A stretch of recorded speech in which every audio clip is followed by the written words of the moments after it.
I surmise that these nonprofits are getting funding from campaign contributors that are trying to, let us say, go around the typical campaign finance process.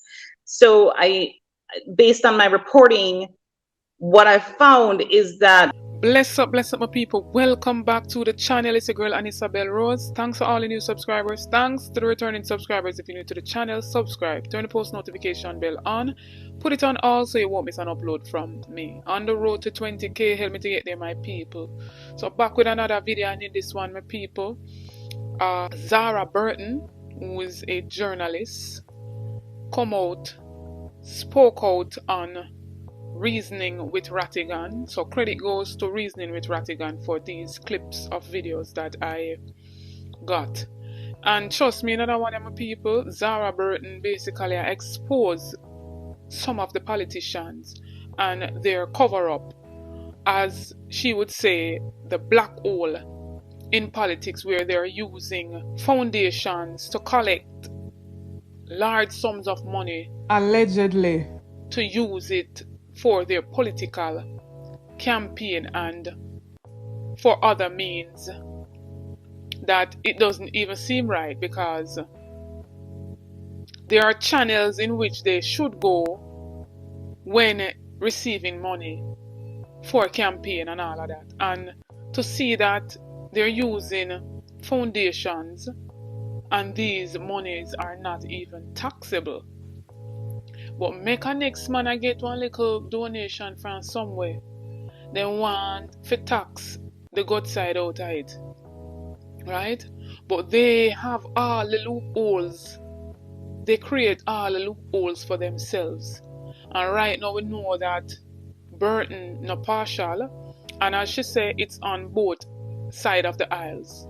So, in particular, she was speaking on Nigel Clark as well as Prime Minister Andrew Holness. I want to know if you take in them clippings there to the fullest, listen them in their entirety, and while on at it, my people, remember to like, share, and subscribe to the channel. If you're new, share out the video just to see them. Take a listen to what Zahra Burton had to say. I surmise that these nonprofits are getting funding from campaign contributors that are trying to, let us say, go around the typical campaign finance process. So based on my reporting, what I found is that they are, like some people who tell me, how these nonprofits work, campaign contributors, instead of contributing directly to a politician, they will donate to these nonprofit organizations. Maybe they feel better about it. Maybe they just don't want to donate directly to the politician.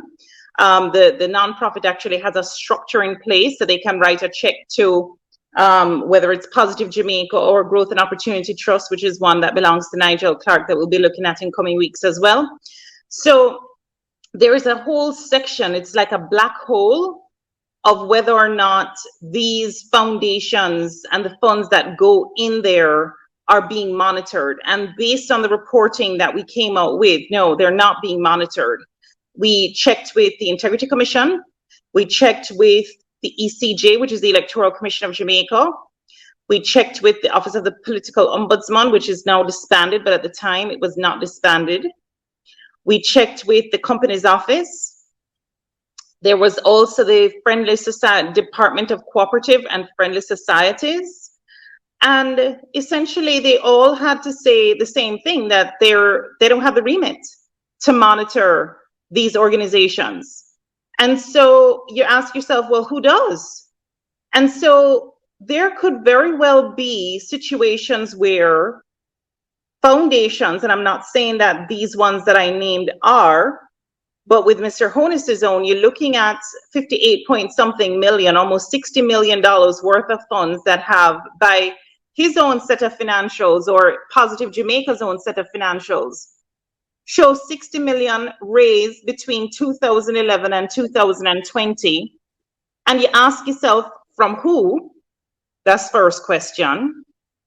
then you ask yourself the question, does he need to pay taxes on this? No, if people give money and it's just a gift and nothing in return, the Tax Administration of Jamaica said nothing material of benefits in return, then they don't have to pay tax, right? These foundations. However, if it's a situation where they are, let us say, giving something in return, then that is where they would have to pay tax. Yeah. So you ask yourself, so what are the people who donate getting in return? And what is a material benefit? And the tax administration essentially said it's on a case-by-case basis that that material benefit is decided upon. And so I say to you today that I am concerned that we have a system in place where you have these foundations that are able to operate year-round. They are supposed to put financials at the company's office based on their structure, and over at the DCFS, the Department of Cooperative and Friendly Societies, if they are registered over there. But in the case of Positive Jamaica, it's not registered over there. So there are no financials over there. But give Mr. Honus credit, at least there are financials on file at the company's office. So that's how we know that it's almost $60 million. That being said, even though he's one of the better politicians, because I tell you, there are several of the politicians, in fact, most of them don't have any financials on file. And so you ask yourself the question, where is this money coming from? Are the people that donate to these foundations getting government contracts? You know, it's cause for concern. Black hole. All right. Talk to us about specifically the Prime Minister's charitable organizations now. Give us the history of it. What we did, we noticed that in 2019 to 2020, there was about $31 million worth of spending, right? Which was much more than, let's just say, the 7 previous years. And what we're asking is, since that money that came in fact, the money that came in was also like about 29 million that came in over that time period. And over the previous 7 years, it was around the same 29 million. So what I'm saying is, in those 2 years between 19 and 20, what you have is a curious pattern wherein more money is being raised, a lot more money, and a lot more money is being spent. And so because it's in the same time period of the 2020 general election, which was in September, the question has to be asked, did this foundation factor in at all to the general election? Now, we did ask some questions of Mr. Honus, my colleague Andrew McDaniel. He was the one that asked Mr. Honus some of these questions. And Mr. Honus didn't answer any of these questions. Some of the questions included, you know, did the Positive Jamaica Foundation factor into, you know, did you spend any on an election campaign? Did you use it on marketing for, you know, the JLP or another candidate? None of these questions were answered. Yeah. And so again, the question bears repeating, what is the role, if any, that this foundation played? And I can tell you as well, you know, one more thing about the categories of spending that's also strange. Corporate grants was one of the categories of spending in the financials of Positive Jamaica. What are corporate grants? We asked that question, and we're talking about a couple $1 million well of corporate grants in the last 2019 to 2020 period.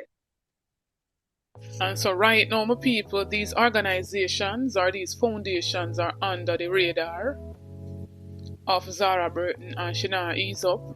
So let us wait and hear if there'll be any more updates as she gets them.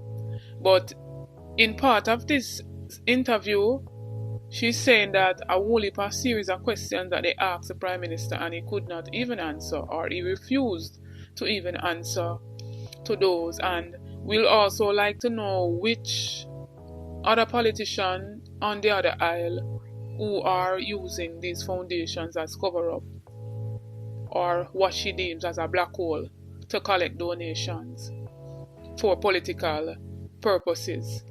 But my people, wanna make me know what you think. Me nah delve deep down in my opinion, but I want to hear from you, so the comment section open for my people. Talk up the things them and make a reason.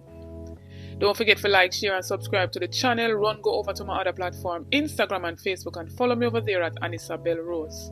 Check out the YouTube store, make a purchase, it goes in support of the channel. Check out the YouTube membership, you get a lot of benefits by becoming a member. We do notification shout out in each and every video to be a part of that. All you have to do is be the first to comment, like and subscribe, and you'll be featured in the following video to come. This notification shout out goes to Albert Ramai. Big up yourself, Albert.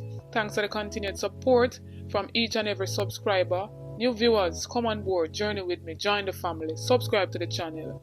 On the road to 20k with the ABR movement. Big up on yourself, stay tuned for more videos.